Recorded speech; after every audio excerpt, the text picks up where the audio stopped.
To schools now, and how to keep children in the classroom and not at home. With the continuing uncertainty over Omicron, the government is to provide 7,000 air purifiers to help with ventilation. But teaching experts say that's not enough, and in the colder winter months, opening windows is impractical. Here's John Ironmonger. Airflow is the enemy of coronavirus, especially in intimate settings like classrooms where infection can take hold. And at Pinchmill Primary in Felmersham, the pupils are getting used to having plenty of fresh air. No one gets COVID, I guess.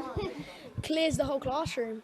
The school is among more than 100 in the Bedford area to be kitted out with ways to improve ventilation, like CO2 monitors, which flash amber when the room's too stuffy and it's time to open a window. If it goes yellow, we open like a couple of windows, but then when it goes red, we have to open all the windows. Everyone used to say, hold your breath when it would go off. Right, yeah. Yeah, and open the windows, and it was very cold because now I sit next to the window. Since schools reopened, there's growing consensus to keep them open at all costs and preserve face-to-face learning. Purifiers, which remove airborne contamination, are helping to do just that.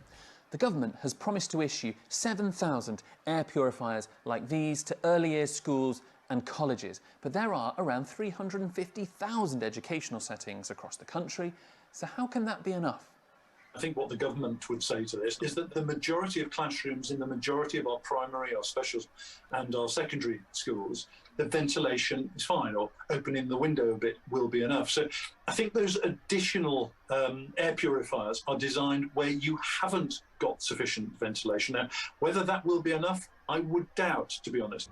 Doubts echoed by Bedford Borough Council, which has already installed the technology in their schools and care homes.